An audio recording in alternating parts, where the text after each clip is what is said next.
Pemirsa, publik tanah air mendapat tontonan praktik memalukan dalam penanganan kasus korupsi. Mantan Syahrul Yassin Limpo yang tersandung kasus korupsi melaporkan Ketua KPK Firly Bahuri karena memeras dirinya.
Bantahan Firly itu menjadi sia-sia karena tak berselang lama beredar foto dan video pertemuan Menteri Syahrul dengan Firly di lapangan bulu tangkis.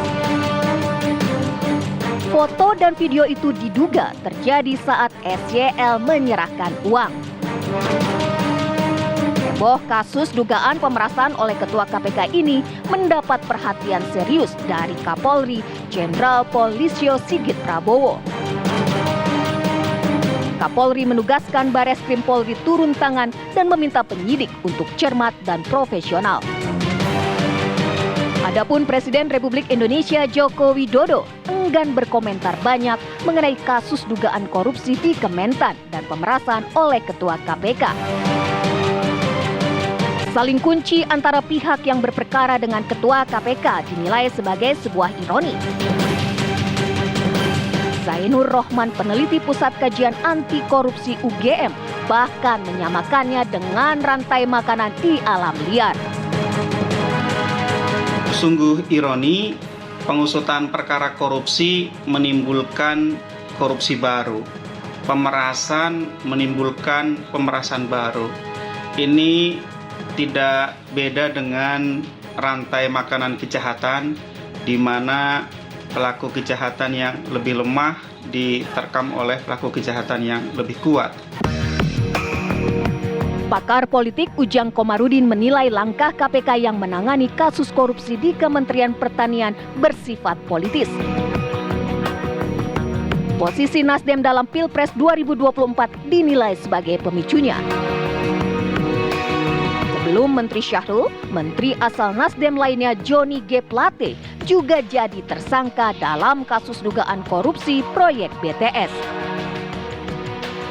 Pesannya harus kuat ya, karena konsekuensi dari mendukung Anies Baswedan atau mengusung Anies Baswedan menjadi aktis-aktis ya, atau berhadapan dengan kubu pemerintah ya harus siap dikerjai, harus siap disikat. Dilaporkannya Ketua KPK Firly Bahuri ke Polda Metro Jaya dinilainya sebagai bentuk perlawanan oleh Syahrul Yassin Limpo. Ya, saya sih melihatnya sebagai bagian bentuk perlawanan ya kepada pimpinan KPK, khususnya kepada KPK, karena menganggap sudah mengikat dia, sudah menjadikan dia tersangka walaupun KPK belum mengumumkan gitu. Harus sudah mengerjai dia gitu. Ya kenapa dia dan kawannya bebas yang disikat gitu, yang lain tidak. Untuk menangani kedua kasus yang saling berhubungan tersebut, Pukat UGM meminta kedua institusi, yaitu Polda Metro Jaya dan KPK, harus bertindak secara profesional, terbuka, dan tidak boleh ada intervensi. Dewan Pengawas KPK juga diminta menunjukkan tajinya yang selama ini kurang tajam ketika menangani kasus yang melibatkan Firly Bahuri. Firly beberapa kali dilaporkan karena diduga melanggar kode etik dan UU KPK.